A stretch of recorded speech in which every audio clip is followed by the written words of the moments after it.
এক গ্রাম, যেখানে মাটি শুধু মাটি ছিল না, মাটির ভেতর লুকিয়ে ছিল এক ভয়ঙ্কর রহস্য। মূর্খ, জানিস না এই জাদুকরি মাটি যদি কোনো অপবিত্র মানুষ ছোঁয় তবে তার পরিণতি ভয়ঙ্কর হয়। এটা কিভাবে সম্ভব? কে তুমি? আমি মাটির দেবী, এই জাদুকরি মাটির প্রকৃত মালিক।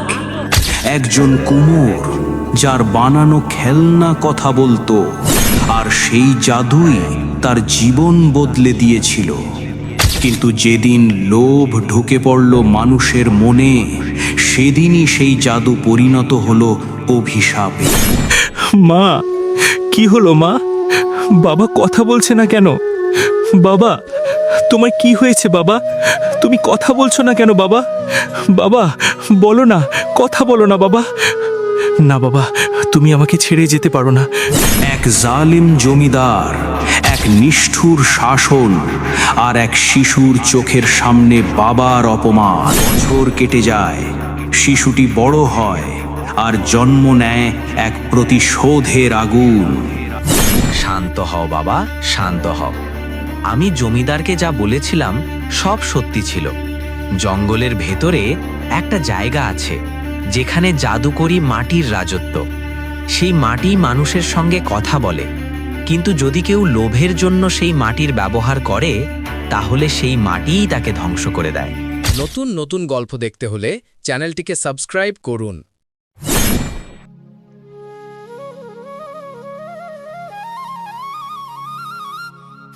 কুমোরপুর গ্রামের বাজারটা সেদিন পুরো জমজমাট ছিল। দুপুরবেলা গ্রামের মাঝখানের বাজারে হরিয়া নামের এক কুমোর তার বানানো সুন্দর সুন্দর মাটির বাসন বিক্রি করছিল। তার পাশেই বসেছিল তার 10 বছরের ছেলে অর্জুন।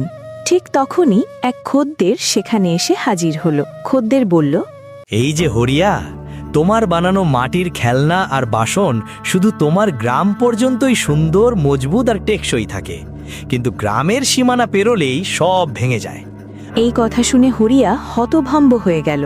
সে বলল, আপনার কথার মানে আমি ঠিক বুঝতে পারছি না। মানে হচ্ছে এই, তুই আমাকে যে মাটির খেলনাগুলো বিক্রি করেছিলি সবই ছিল বাজে জিনিস। আমার কত বড় ক্ষতি হয়েছে জানিস? এই ক্ষতির দায় কে নেবে? তোর বাপ নেবে। ব্যবসায় লাভ ক্ষতি থাকেই, কিন্তু তার মানে এই নয় যে আপনি আমার বাবার সঙ্গে এমন দুর্ব্যবহার করবেন। উনি আমার বাবা, এইভাবে কথা বলা খুব ভুল। আরে ছোট্ট ছোকরা, এখনো চাড্ডিতে মূত্রত্যাগ করার দিন পার হয়নি, আর বাবার সম্মান শেখাতে এসেছে। ভাগ্য ভালো যে তোকে মারিনি। আজ প্রীতমপুর গ্রামে মেলা বসেছে। তোর কাছ থেকে কেনা বাসনগুলো বেশি দামে বিক্রি করার কথা ছিল, কিন্তু এখন আর পারবো না, কারণ তোর সব মাটির বাসনই নিকৃষ্ট। আমি তোকে 2 দিন সময় দিচ্ছি। 2 দিনের মধ্যে আমার সব টাকা ফিরিয়ে দিতে হবে, বুঝেছিস? এই কথা বলেই খদ্দের চলে গেল। হরিয়া চুপচাপ চোখে জল নিয়ে বসে রইল। অর্জুন কাঁপা গলায় বলল, বাবা, আমি কিছুতেই বুঝতে পারছি না, আমরা এত পরিশ্রম করে মাটির বাসন বানাই, তবু সেগুলো ভেঙে যায় কেন? এটা প্রথমবার নয়, প্রতিদিনই কেউ না কেউ অভিযোগ নিয়ে আসে, আপনাকে অপমান করে। আমার খুব খারাপ লাগে। আপনি তো আমার বাবা, অথচ অন্য কুমোরদের বাসন তো ভাঙেনো কেন বাবা? সব বলবো বাবা, সব বলবো। আজ রাতে তোকে সব বুঝিয়ে দেব। চল এখন বাড়ি যাই। সন্ধেবেলায় হরিয়া বাজার গুটিয়ে বাড়ি ফিরে এলো। বাড়ি ঢুকতেই তার স্ত্রী শান্তি তার মুখের দিকে তাকিয়ে বলল, আপনার মুখ এত মলিন কেন? কি হয়েছে? কিছু না শান্তি, একটু ক্লান্ত হয়ে পড়েছি। না মা, আজ আবার এক খদ্দের অভিযোগ করতে এসেছিল। সে বাবার সঙ্গে খুব খারাপ ব্যবহার করেছে। বাজারের মাঝখানে বাবার জামার কলার পর্যন্ত ধরেছে। এই কথা শুনে শান্তির মুখে রাগ ফুটে উঠল। সে বলল, সে আপনাকে সবার সামনে অপমান করলো আর আপনি চুপ করে রইলেন? আমি কি বা করতে পারতাম? তার অভিযোগটা পুরোপুরি ভুল ছিল না। তুমি তো জানো আমরা যে মাটি ব্যবহার করি তার গুণমান খুব খারাপ। সেই মাটিতেই খেলনাগুলো বানিয়েছিলাম, তাই ভেঙে গেছে। এখন 2 দিনের মধ্যে টাকা জোগাড়ও করতে হবে। বুঝতে পারছি না কি করব। এই কথা বলে হরিয়া গভীর চিন্তায় চৌকির ওপর বসে পড়ল, আর শান্তি রান্নায় ব্যস্ত হয়ে পড়ল। অর্জুন আবার জিজ্ঞেস করল, বাবা, মাটিরও কি ভালো মন্দ গুণমান হয়? হ্যাঁ বাবা, আমরা যে মাটি ব্যবহার করি সেটা খুব তাড়াতাড়ি ভেঙে যায়। তাহলে ভালো মাটি কোথায় পাওয়া যায়? আমাদের গ্রামে অনেক কৃষকের জমি আছে। সুখিয়া কাকুর জমি, ধনিয়া কাকুর জমি। সেই জমির মাটি খুব ভালো, শক্ত আর টেকসই। কিন্তু তারা তাদের জমির মাটি নিতে দেয় না, কারণ গ্রামের জমিদারের আদেশ কোনো কুমোরই জমির মাটি নিতে পারবে না। কিন্তু জমিদারের এতে কি সমস্যা? কেন বাবা? কারণ এখানে ৭৫% মানুষ কুমোর আর বাকি 25% কৃষক। দূর দূরান্ত থেকে ব্যবসায়ীরা এখানে মাটির খেলনা আর বাসন কিনতে আসে। জমিদার চায় যেমন সে কৃষকদের ঋণ দিয়ে নিজের দাস বানিয়েছে, তেমনি কুমোরদেরও বানাতে। সে চায় কৃষকেরা তাদের জমির মাটি কুমোরদের কাছে বিক্রি করে টাকা কামাক। আর মানুষের স্বভাব তো জানিস, মানুষ লোভী হয়। তাহলে আজ রাতে আপনি মাটি চুরি করবেন? হ্যাঁ, উপায় নেই, মাটি কেনার মতো টাকা নেই। আর যেভাবেই হোক 2 দিনের মধ্যে সেই খদ্দেরকে নতুন বাসন দিতে হবে, না হলে আমার খুব বড় অপমান হবে। ঠিক তখন গভীর রাতে হরিয়া তার ছেলে অর্জুনকে ডেকে বলল, চলো সুখিয়া কাকার খেতে যাই, ওখান থেকে একটু মাটি নিয়ে আসি। আজ রাতেই বাসন বানিয়ে ফেলবো। 2 দিন পর বাসন আর খেলনাগুলো শুকিয়ে যাবে। হ্যাঁ বাবা, ঠিক আছে, চলো। এই কথা শুনে শান্তি খুব ভয় পেয়ে গেল। সে বলল, যদি সুখিয়া কাকা আপনাদের দেখে ফেলে তাহলে কি হবে? যদি উনি আপনাদের ধরে ফেলে? ওহো, এত চিন্তা করছো কেন ভাগ্যবতী? আমি কি ওর তিজোরির ধন চুরি করতে যাচ্ছি নাকি? আমাকে শুধু ওর ক্ষেতের সামান্য একটু মাটি দরকার। চিন্তা করো না, আমি ঠিক ফিরে আসব। এই কথা বলে হরিয়া তার ছেলে অর্জুনের হাতে একটি বস্তা ধরিয়ে দিল এবং বলল, চলো বাবা, তাড়াতাড়ি চলো। ধীরে চলবে, কোনো শব্দ করবে না, হইচই করবেন না, ঠিক আছে? কিছুক্ষণ পর গভীর রাতে হরিয়া আর তার 10 বছরের ছেলে অর্জুন চুপি চুপি সুখিয়া কাকার খেতে পৌঁছে গেল। চারদিকে তখন নিস্তব্ধতা, শুধু রাতের শব্দ। হরিয়া মাটি খুঁড়ে বস্তায় ভরতে লাগলো। হঠাৎ তার কানে একটি রাগী কণ্ঠস্বর ভেসে এলো। আজ যখন বাজারে তোর অপমান হলো, তখনই বুঝেছিলাম তুই আমার ক্ষেত থেকে মাটি চুরি করতে আসবি। এই কথা শুনে হরিয়া চমকে উঠে পেছনে তাকালো। দেখল তার পেছনে রাগে ফুসফুসতে দাঁড়িয়ে আছে সুখিয়া কাকা। হরিয়া কাঁপা গলায় বলল, চাচা, আমাকে ক্ষমা করে দিন। আমার শুধু সামান্য একটু মাটির দরকার ছিল। তোর কি জানা নেই জমিদারের আদেশ কি? কোনো কুমোরকে একটুও মাটি বিনা পয়সায় দেওয়া যাবে না। জানি চাচা, কিন্তু আমার কাছে এখন কোনো টাকা নেই। আমাকে একটু সময় দিন, আমি অবশ্যই শোধ করে দেব।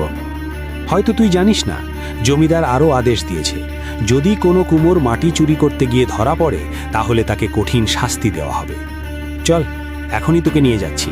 এই কথা বলে সুখিয়া কাকা হরিয়াকে ধরে ফেলল এবং অর্জুনকে টেনে হিঁচড়ে জমিদারের হাভেলির দিকে নিয়ে চলল। জমিদার হরিয়া আর তার ছেলেকে দেখে অবাক হয়ে গেল।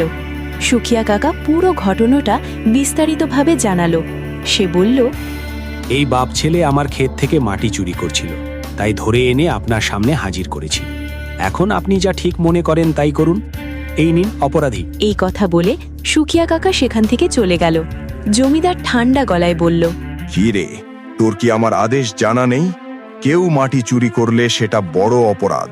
অন্য কেউ হলে হয়তো ছেড়ে দিতাম, কিন্তু তুই চুরি করেছিস, তাই ব্যাপারটা আলাদা। এই কথা শুনে হরিয়ার চোখ দিয়ে জল গড়িয়ে পড়ল।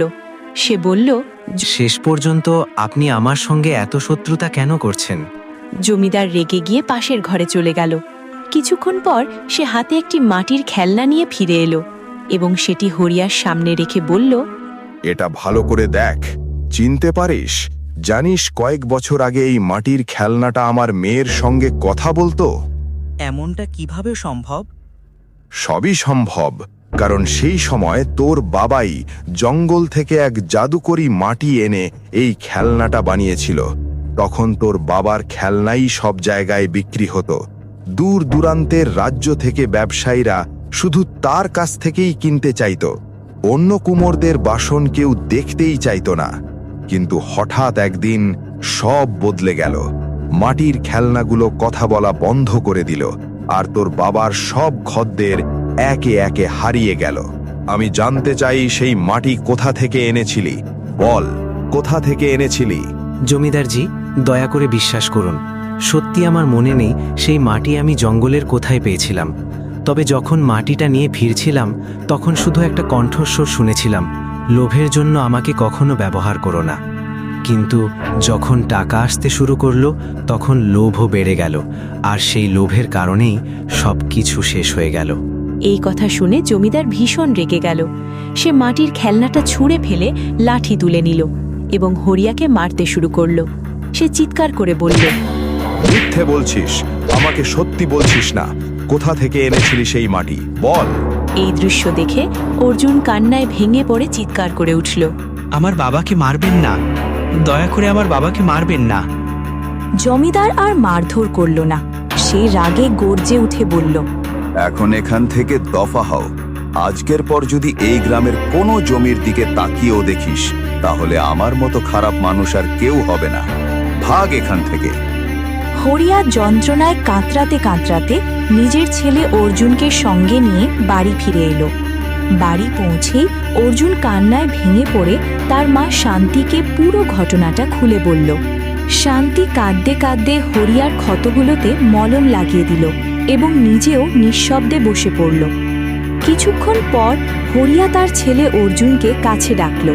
সে বলল, বাবা, তুমি তো খুব প্রশ্ন করো। আজ যা যা শুনলে সেসব নিয়ে কি কোনো প্রশ্ন করবে না? না বাবা, আজ আমি কোনো প্রশ্ন করব না। জমিদার আপনাকে যেভাবে মারল সেটা আমি কখনো ভুলব না। মানুষ এভাবে কাউকে মারতে পারে? শান্ত হও বাবা, শান্ত হও। আমি জমিদারকে যা বলেছিলাম সব সত্যি ছিল। জঙ্গলের ভেতরে একটা জায়গা আছে যেখানে জাদুকরি মাটির রাজত্ব। সেই মাটি মানুষের সঙ্গে কথা বলে, কিন্তু যদি কেউ লোভের জন্য সেই মাটির ব্যবহার করে তাহলে সেই মাটিই তাকে ধ্বংস করে দেয়। বাবা, তোমার ওপর আমার পুরো বিশ্বাস আছে। যদি তুমি কখনো আবার সেই মাটি খুঁজে পাও তাহলে তুমি তোমার বুদ্ধি দিয়ে তার সঠিক ব্যবহার করবে। করবে তো? বলো হ্যাঁ। এরপর হরিয়া ছেলের চোখের দিকে তাকিয়ে ধীরে ধীরে বলল, আর আমার অপমানের বদলাও নেবে। বলো, নেবে তো? এখন গিয়ে ঘুমিয়ে পড়ো বাবা, যাও। পরদিন সকাল হতেই বাড়িতে কান্নার রোল পড়ে গেল। তার মা ফুপিয়ে ফুপিয়ে কাঁদছিল। হরিয়া এই পৃথিবী ছেড়ে চলে গিয়েছিল। মা, কি হলো মা? বাবা কথা বলছে না কেন? বাবা, তোমার কি হয়েছে বাবা? তুমি কথা বলছো না কেন বাবা? বাবা, বলো না, কথা বলো না বাবা। না বাবা, তুমি আমাকে ছেড়ে যেতে পারো না। বাবা, আমি তোমাকে ছাড়া থাকতে পারবো না বাবা। বাবা, তুমি কথা বলো বাবা, একবার আমার সাথে কথা বল। বাবা, ওই দুষ্টু জমিদারের জন্যে আজকে তুমি দুনিয়া থেকে চলে গেলে বাবা। তুমি দেখবে ওই দুষ্টু জমিদারের প্রতিশোধ আমি নেব বাবা। তোমার বদলা আমি নিয়ে ছাড়ব। হরিয়ার শেষকৃত্য সম্পন্ন করা হলো। সময় এভাবেই গড়িয়ে যেতে লাগল। কয়েক বছর পর স্বামীর শোকে ভেঙে পড়ে শান্তিও পৃথিবী ছেড়ে চলে গেল। এবার অর্জুন পুরোপুরি একা হয়ে গেল। বলা হয়, যে শিশু খুব অল্প বয়সে এত দুঃখ পায় সে খুব তাড়াতাড়ি বড় হয়ে যায়। কয়েক বছর পর গ্রামের বাজারে অর্জুন মাটির বাসন আর খেলনা বিক্রি করছিল। সে ডেকে বলছিল, আরে ভাই, মাটির বাসন নিন, মাটির খেলনা নিন। খুব মজবুত, খুব টেকসই, এমন শক্ত যে পাথরের ওপর ছুড়লেও ভাঙবে না, পাহাড় থেকে ফেললেও ভাঙবে না। আমার বানানো মাটির বাসন চট্টানের থেকেও শক্ত। নিন নিন, মাটির বাসন নিন, মাটির খেলনা নিন। দিদি, দেখাবো নাকি? এতে তো কোনো সন্দেহ নেই।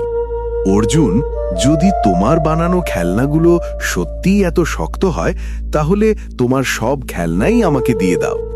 এই কথা বলে সে খদ্দারের হাতে মুদ্রার এক থলি ধরিয়ে দিল। অর্জুন আনন্দের সঙ্গে নিজের সব মাটির খেলনা আর বাসন তাকে দিয়ে দিল। তারপর সে খুশি মনে বাড়ি ফিরে এলো। বাড়িতে ফিরে সে বলল, নাও অনুরাধা, আজও আমার সব বাসন বিক্রি হয়ে গেছে। এই নাও মুদ্রার থলি। আমি জানি কালও তুমি সুখিয়া কাকার ক্ষেত থেকে মাটি চুরি করে এনেছিলে। সেই মাটিতেই তুমি সব বাসন বানিয়েছ। অর্জুন, তুমি কবে মাটি চুরি করা বন্ধ করবে? কেন বন্ধ করব? সুখিয়া কাকার ক্ষেত কি ওর বাপের? আমি মাটি চুরি করবই, কারণ তুমি ভালো করেই জানো এই গ্রামের কোনো কৃষকই আমাকে মাটি দেবে না। জমিদারের আদেশই এমন যে আমাকে চুরি করতে হচ্ছে। আমি চাই না, কিন্তু বাধ্য হচ্ছি। আমি জানি, আর তুমি একবার নয় 1000 বার বলেছ মরার আগে তোমার বাবা তোমাকে কি বলেছিলেন। কিন্তু একবার ভেবে দেখো, তুমি কি সত্যিই তার কথা পালন করছো? তুমি কি এখনো সেই মাটির খোঁজ করেছো, যে মাটির কথা তোমার বাবা বলেছিল? তুমি তো এখন চুরি করতেই শুরু করেছো। ভাবো অর্জুন, ভাবো, যেদিন জমিদার জানতে পারবে সেদিন সে তোমার কি অবস্থা করবে? জমিদার যদি ভাবে সে আমার বাবাকে আমার চোখের সামনে মারধর করেছে আর আমি সেটা ভুলে যাব, তাহলে সেটা তার ভুল ধারণা। ক্ষেত থেকে মাটি চুরি করতে গিয়ে আমাকে কেউ হাতে নাতে ধরতে পারেনি। তুমি জানো না রাধা, যখন আমার মা আর বাবা আমাকে ছেড়ে চলে গিয়েছিল, তখন আমি একদম একা হয়ে পড়েছিলাম। বাবার কাছ থেকে আমি মাটির খেলনা বানানো শিখেছিলাম ঠিকই, কিন্তু ভালো খেলনা বানাতে গেলে ভালো মাটির দরকার হয়। আর জমিদারের আদেশের জন্যই আমার সামনে আর কোনো পথ খোলা ছিল না, কারণ এই গ্রামের কোনো কৃষক চাইলেও আমাকে এক মুঠো মাটিও দেবে না। রাধা তার স্বামী অর্জুনকে কিছুই বলল না, সে চুপচাপ রান্না করতে লাগল। অন্যদিকে বয়সে বুড়ো হয়ে যাওয়া জমিদার তার বাড়িতে বসেছিল। ঠিক সেই সময় সেখানে এসে হাজির হলো সুখিয়া কাকা। সুখিয়া বলল, জমিদার, প্রতিদিন আমার কানে খবর আসছে যে অর্জুন রাতের অন্ধকারে আমার ক্ষেত থেকে মাটি চুরি করছে। আরে হ্যাঁ হ্যাঁ, এই কথাটা তো তুমি প্রায়ই এসে বলো, কিন্তু আজ পর্যন্ত তো তাকে হাতে নাতে ধরতে পারোনি। 20 বছর আগে তো তার বাবাকে তুমি খুব সহজেই ধরে এনে এখানে ঘষতে এনেছিলে। এখন কি হলো, ভয় পেয়ে গেছো নাকি? না না জমিদার, ভয় পাইনি। এই শালা অর্জুন ভীষণ চালাক। কে জানে রাতের কোন প্রহরে আসে, মাটি নিয়ে আবার উধাও হয়ে যায়। আমি তো আমার কর্তব্য পালন করলাম, বাকিটা এখন আপনার কাজ। এই কথা বলে সুখিয়া সেখান থেকে চলে গেল। ঠিক তখনই সেখানে এসে পৌঁছালো জমিদারের মেয়ে রেখা। বাবা, আপনি কেন এত করে অর্জুনের পেছনে লেগে আছেন? সে তো শুধু মাটি চুরি করছে, সোনা রূপো তো আর চুরি করছে না। জমিদার রাগে রেখার দিকে তাকিয়ে তার হাত ধরে নিজের স্ত্রীর কাছে নিয়ে গেল। সে বলল, রে রেখা, তোর কি ছোটবেলার সেই মাটির খেলনাটার কথা মনে আছে? হ্যাঁ বাবা, মনে আছে। তোর মায়ের ছোটবেলা থেকেই তন্ত্রমন্ত্র আর জাদুবিদ্যায় ভীষণ আগ্রহ। বহু বছর আগে যখন হরিয়া সেই মাটির খেলনাটা আমাকে দিয়েছিল, তখন তোর মা প্রথম দেখাতেই বলেছিল, এই খেলনায় সাধারণ মাটি নয়, এর ভেতরে রয়েছে অসাধারণ জাদুকরি মাটি। তোর মায়ের কথাই ছিল, যদি সেই মাটি সে পায়, তাহলে নিজের তান্ত্রিক শক্তি দিয়ে এমন কিছু করতে পারবে যা মানুষের কল্পনারও বাইরে। কল্পনার বাইরে মানে কি? রেখার মা সঙ্গে সঙ্গে একটি ঘরে ঢুকে গেল। কিছুক্ষণ পর সে একটি ছবি নিয়ে ফিরে এলো। ছবিটিতে আঁকা ছিল এক ভয়ঙ্কর রাক্ষস। রেখা বলল, এটা তো খুব ভয়ানক রাক্ষসের ছবি। এটা আমাদের কালো জাদুর জগতের এক শক্তিশালী রাক্ষস। জাদুকরি মাটির সাহায্যে আমি এই রাক্ষসকে জীবিত করতে পারি। আমি তন্ত্র শক্তি দিয়ে সেই জাদুকরি মাটির সন্ধান পেয়েছিলাম। যদি সেই মাটি দিয়ে এই রাক্ষসের মূর্তি বানানো যায়, তাহলে সেই মূর্তির জীবন্ত রাক্ষসে পরিণত হবে। আর যদি আমরা তাকে জাগাতে পারি, তাহলে সে আমাদের সবাইকে অমর করে দিতে পারবে। পৃথিবীর সবচেয়ে বড় সেনাবাহিনীও তখন আমাদের কিছু করতে পারবে না। আমরা চিরকাল বেঁচে থেকে পুরো দুনিয়া শাসন করতে পারব। এই কথা শুনে রেখার চোখে লোভ আর উত্তেজনার ঝিলিক ফুটে উঠল। জমিদার বলল, কিন্তু সেই শালা হরিয়া জাদুকরি মাটি কোথা থেকে এনেছিল, সেই রহস্য তার সাথেই শেষ হয়ে গেছে। তবে রেখা, আমার বিশ্বাস এই কথা সে তার ছেলে অর্জুনকে নিশ্চয়ই বলেছিল। বাবা, যদি অর্জুন জাদুকরি মাটির কথা জানতো, তাহলে সে সুখিয়ার ক্ষেতের মাটি কেন চুরি করত? না না মা, আমার মনে হয় হরিয়া কিছু না কিছু অবশ্যই তাকে বলেছিল। তাই তো আমি গ্রামের সব কৃষককে নির্দেশ দিয়েছি, অর্জুনকে যেন কেউ মাটি না দেয়। যেদিন সে এখান থেকে মাটি পাওয়া বন্ধ করবে, সেদিন সে নিজেই জঙ্গলে গিয়ে সেই জাদুকরি মাটির খোঁজে বেরোবে। আমরা শুধু সেই দিনের অপেক্ষায়। পরদিন অর্জুন গ্রামের বাজারে মাটির বাসন বিক্রি করছিল। ঠিক তখনই সেখানে এসে হাজির হলো জমিদার। রাগে ফুসফুসতে সে অর্জুনের দিকে তাকিয়ে বলল, আরে ও মাটি চোর, যতটা চুরি করার ছিল করেছিস, এবার আর তোকে চুরি করতে দেব না। এই মাটির বাসনগুলো কেন বিক্রি করছিস? এগুলো কি সুখিয়ার ক্ষেত থেকে চুরি করা মাটি দিয়ে বানানো? আর আপনি এত নিশ্চিত হয়ে এটা কিভাবে বলতে পারেন জমিদার? নিজেকে খুব চালাক ভাবছিস নাকি? সুখিয়ার রোজ এসে অভিযোগ করছে যে তুই তার ক্ষেত থেকে মাটি চুরি করছিস। এ আলাদা কথা যে এখনো পর্যন্ত সে তোকে হাতে নাতে ধরতে পারেনি। এই কথা শুনে অর্জুন প্রচণ্ড রেগে গেল। সে বলল, তাহলে যেদিন ধরতে পারবেন সেদিন এসব কথা বলবেন। শুধু সন্দেহের ওপর ভিত্তি করে আপনি আমাকে দোষ দিতে পারেন না, বুঝেছেন? এই কথা শুনে জমিদার ভীষণ রেগে গেল এবং অর্জুনের সব মাটির বাসন ভেঙে ফেলল। ওরে শালা, তোর ওপর লানত! বছর কয়েক আগে আমি তোর বাবাকে তোর চোখের সামনেই কুকুরের মতো পিটিয়েছিলাম চুরির অভিযোগে, আর সেই একই রক্তই তোর শরীরে বইছে। নিশ্চয়ই সেই তোকে শিখিয়েছে কিভাবে চুরি করতে হয়, তাই না? তোর বাপ ছিল চোর, আর চোরের ছেলে চোরই হয়। তুইও চোর। চুরি চুরি চুরি চুরি, সে ধন সম্পদেরই হোক বা মাটিরই হোক, চুরি তো চুরি। এত কথা বলে জমিদার চারদিকে তাকিয়ে গর্জে উঠল, কান খুলে শুনে নাও সবাই, আজ থেকে 24 ঘন্টায় গ্রামের প্রতিটা ক্ষেতে আমার লোক পাহারা দেবে। কোনো কুমোর যদি মাটি চুরি করতে গিয়ে ধরা পড়ে, তাহলে তার আর রক্ষা নেই। এই কথা বলে জমিদার অর্জুনের ভাঙা বাসনগুলোতে লাথি মারতে মারতে সেখান থেকে চলে গেল। অর্জুন চুপচাপ বাড়ি ফিরে এলো এবং পুরো ঘটনাটা তার স্ত্রী রাধাকে বলে, আমরা যেটার ভয় পাচ্ছিলাম সেটাই হলো অর্জুন। মনে আছে তুমি বলেছিলে যেদিন জমিদার তোমার সামনে তোমার বাবাকে অপমান করেছিল, সেদিন তুমি খুব কষ্ট পেয়েছিলে। তুমি বলেছিলে সেই অপমান তুমি কোনো দিন ভুলবে না, কিন্তু আজ তুমি নিজেই তোমার বাবার নাম মাটিতে মিশিয়ে দিলে। তোমার উচিত ছিল সেই জাদুকরি মাটির খোঁজ করা, কিন্তু তুমি নিজেই একজন চোরে পরিণত হলে অর্জুন। আমার খুব বড় ভুল হয়ে গেছে রাধা, তোমার কথা শোনা উচিত ছিল আমার। এখন আমি আর কোনো কৃষকের ক্ষেত থেকে মাটি চুরি করব না। আমি জঙ্গলে গিয়ে সেই জাদুকরি মাটির খোঁজ করব। সারা জীবন সৎভাবে কাজ করে জীবন কাটাবো। আর চুরি করব না আমি। এই কথা বলে অর্জুন চুপচাপ ঘর থেকে বেরিয়ে গেল। তখন রাধা দৌড়ে এসে বলল, তুমি কোথায় যাচ্ছ? রাধা, আমি তখনই এই ঘরে ফিরব যখন সেই জাদুকরি মাটির সন্ধান পাব, যার কথা আমার বাবা আমাকে বলেছিলেন। আমি এখনো জানতে চাই সেই মাটির রহস্য আসলে কি ছিল, যে মাটি আমার বাবাকে প্রথমে ধনী বানিয়েছিল আর পরে এত গরিব করে দিয়েছিল যে যে কেউ এসে তাকে অপমান করতে পারত। আমি এই রহস্য জানতে চাই। এই কথা বলে অর্জুন জঙ্গলের দিকে হাঁটা দিল। কয়েকদিন ধরে অর্জুন জঙ্গলে ঘুরে বেড়ালো, কিন্তু জাদুকরি মাটির কোনো চিহ্নই পেল না। অবশেষে ক্লান্ত হয়ে সে একটি গাছের নিচে বসে পড়ল। এতদিন ধরে জঙ্গলে ঘুরে বেড়াচ্ছি, কিন্তু জাদুকরি মাটির কোনো চিহ্নই পেলাম না। মনে হচ্ছে হতাশ হয়ে আমাকে ফিরে যেতেই হবে। ঠিক তখনই তার কানে একটি দুর্বল কণ্ঠস্বর ভেসে এলো। অর্জুন দেখল সামনে এক বৃদ্ধ মানুষ মাটিতে পড়ে কাতরাচ্ছে। অর্জুন দৌড়ে তার কাছে গেল। বাবা, আপনি জঙ্গলে কি করছেন? বেটা, এই জঙ্গলে আমার বাড়ি।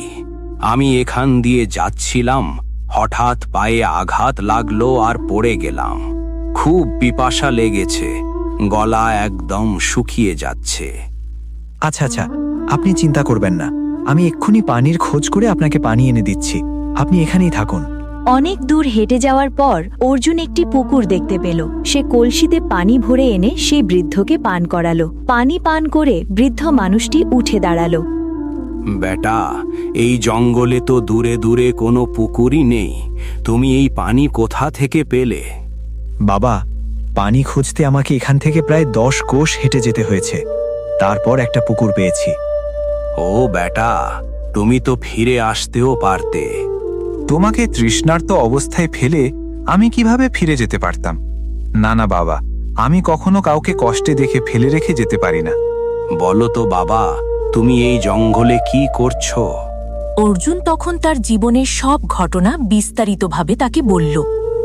কিছুক্ষণ নীরব থাকার পর বৃদ্ধ বলল, তাহলে ধরে নাও বেটা, তুমি তোমার পুণ্যের ফল পেয়েছো।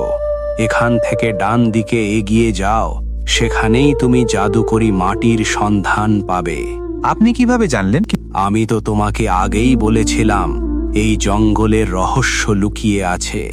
কিন্তু বাবা, আমি সেই মাটিকে চিনব কিভাবে? সব মাটি তো আমার কাছে সাধারণ মনে হয়। বেটা, যখন তুমি সেই মাটির কাছ দিয়ে যাবে, তখন সেই মাটি নিজেই তোমার সঙ্গে কথা বলবে। সে তোমার নাম ধরে ডাকবে, আর সেটাই হবে সেই জাদুর আসল চিহ্ন। এই কথা বলে বৃদ্ধ লোকটি সেখান থেকে চলে গেল। অর্জুন চুপচাপ দেখানো দিকেই এগিয়ে চলল। অনেক দূর যাওয়ার পর সে দেখল এক বিশাল মাটির স্তূপের সামনে এক অপূর্ব সুন্দর পুকুর। হঠাৎ সেই মাটি সোনালি রঙে ঝলমল করতে লাগল। চারপাশের গাছপালা থেকে আলো ছড়িয়ে পড়ল, আর ঠিক তখনই একটি কণ্ঠস্বর ভেসে এলো। শেষ পর্যন্ত তুমি এখানে পৌঁছেছ অর্জুন। আমাকে তুলে নাও, আমি জাদুকরি মাটি।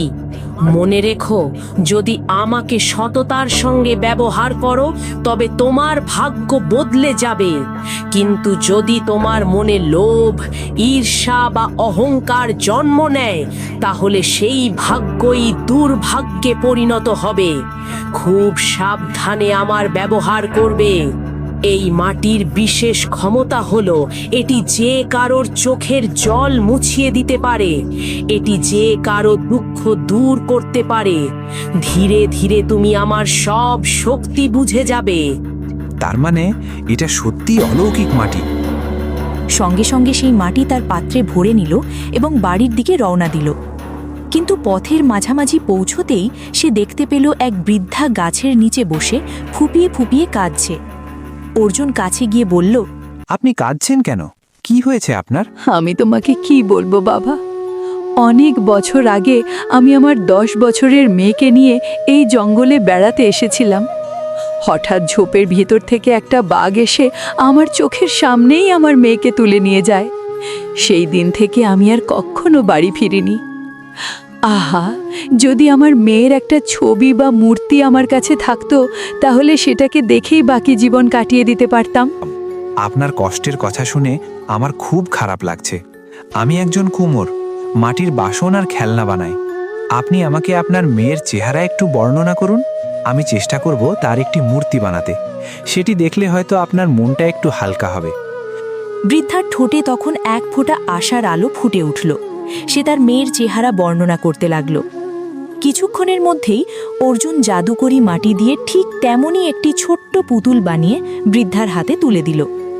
হঠাৎ রঙিন আলোয় সেই মাটির পুতুলটি বদলে গিয়ে এক জীবন্ত মেয়েতে পরিণত হল। বৃদ্ধা চিৎকার করে উঠল, আমার মেয়ে বেঁচে উঠেছে। এত বছর পর আমি আবার আমার মেয়েকে ফিরে পেলাম। আহা, তাহলে জাদুকরি মাটি সত্যিই কথা রেখেছে।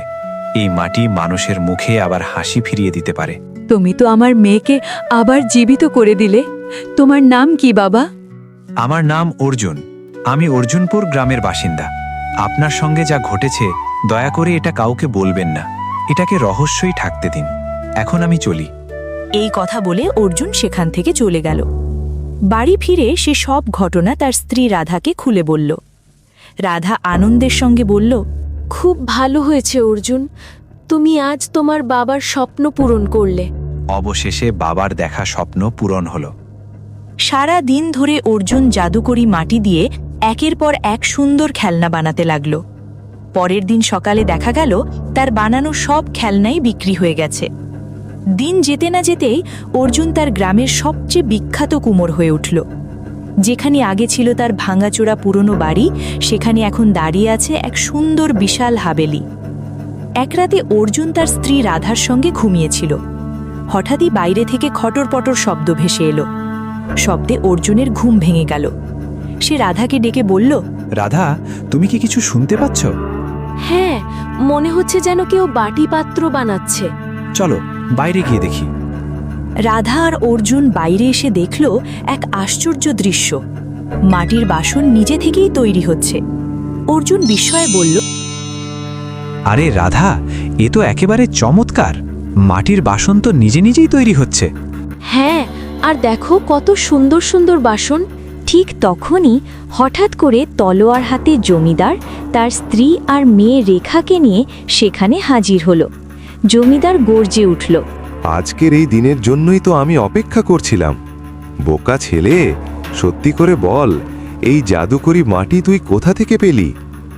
যখন দেখলাম তোর ভাগ্য বদলে যাচ্ছে আর তুই গ্রামের সবচেয়ে নামী কুমোর হয়ে উঠেছিস, তখনই আমি বুঝে গেছি তুই আবার সেই জাদুকরি মাটি পেয়ে গেছিস। এই সেই মাটি যা একসময় তোর বাবা হরিয়ার কাছে ছিল। কি দেখছিস? সব মাটি তুলে নে। ঠিক সেই মুহূর্তে মাটি থেকে কালো ধোঁয়া বেরিয়ে এলো, আর সেই ধোঁয়া থেকে এক অপূর্ব সুন্দরী নারী আবির্ভূত হলো। সেই নারী গম্ভীর কণ্ঠে বলল, মূর্খ, জানিস না এই জাদুকরি মাটি যদি কোনো অপবিত্র মানুষ ছোঁয় তবে তার পরিণতি ভয়ঙ্কর হয়। এটা কিভাবে সম্ভব? কে তুমি? আমি মাটির দেবী, এই জাদুকরি মাটির প্রকৃত মালিক। তোমার মন কখনো লোভে ভরে ওঠেনি। জঙ্গলে তুমি যে বৃদ্ধ ব্যক্তির সঙ্গে দেখা করেছিলে সে আসলে আমি ছিলাম। আমি তোমার পরীক্ষা নিয়েছিলাম তুমি এই জাদুকরি মাটির যোগ্য কিনা তা দেখার জন্য। তোমার বাবা হরিয়াও একসময় এই পরীক্ষার ভেতর দিয়ে গিয়েছিল, কিন্তু সে লোভী হয়ে পড়েছিল, তাই তার ভাগ্য নষ্ট হয়ে যায়। কিন্তু তুমি তার মতো হওনি। ধনবান হওয়ার পরেও তুমি মানুষের সাহায্য করে গেছো। সবচেয়ে আগে তুমি সাহায্য করেছিলে সেই বুড়ি মাকে যার মেয়েকে বাঘ খেয়ে ফেলেছিল। এরপর মাটির দেবী জমিদারের দিকে তাকিয়ে বলল, মূর্খ, হরিয়া যে মাটির খেলনাটি তোকে দিয়েছিল আর যে খেলনাটি তোর মেয়ের সঙ্গে কথা বলতো তা কথা বলতো কারণ তোর মন ছিল নিষ্পাপ। শিশুদের মন পবিত্র থাকে, তাই মাটির জাদুকরী শক্তি তখন প্রকাশ পেয়েছিল। ঠিক তখনই সেই বুড়ি নারী দুজন সৈনিক সঙ্গে নিয়ে সেখানে এসে পৌঁছালো। অর্জুন বিস্ময়ে বলল, আপনি তো সেই বুড়িমা যার সঙ্গে আমার জঙ্গলে দেখা হয়েছিল। আমি এই রাজ্যের মহারানী রুক্মিণী। বহু বছর আগে আমি আমার মেয়েকে নিয়ে জঙ্গলে গিয়েছিলাম। আমার চোখের সামনেই বাঘ আমার মেয়েকে মেরে ফেলে। সেই দিনের পর থেকে আমি আর রাজপ্রাসাদে ফিরিনি। তুমি আমার মেয়েকে আবার জীবিত করে তুলেছ। আমি তোমাকে ধন্যবাদ জানাতে এসেছিলাম, কিন্তু এখানে এসে জমিদারের সব ষড়যন্ত্র শুনে ফেলেছি। মহারানী আদেশ দিলেন, এই জমিদার তার স্ত্রী আর মেয়েকে বন্দি করে কারাগারে পাঠাও। ওরা আর কখনোই সেখান থেকে বেরোতে পারবে না। সৈন্যরা সঙ্গে সঙ্গে আদেশ পালন করে তিনজনকেই বন্দি করে নিয়ে গেল। মাটির দেবী আবার বললেন, তোমার শত্রুর অবসান হয়েছে। বহু বছর আগে তোমার বাবা লোভে পড়ে গিয়েছিল। মাটির শক্তির কারণে সে ভুলে গিয়েছিল এই মাটি কোথা থেকে এসেছে। মনে রেখো, যেদিন তোমার মনেও লোভ জন্ম নেবে সেদিন তুমিও ভুলে যাবে এই মাটি কোথা থেকে এসেছে, আর তখন তোমার ভাগ্য বদলে যাবে। তবে আমার বিশ্বাস তুমি তোমার বাবার মতো হবে না। এভাবেই মানুষের পাশে দাঁড়িয়ে থেকো। এই কথা বলে মাটির দেবী ধীরে ধীরে সেখান থেকে অদৃশ্য হয়ে গেল। চারদিকে শুধু রহস্যময় সঙ্গীত ভেসে রইল। তো বন্ধুরা, গল্পটা কেমন লাগলো কমেন্টে অবশ্যই জানাবে এবং চ্যানেলটা সাবস্ক্রাইব করতে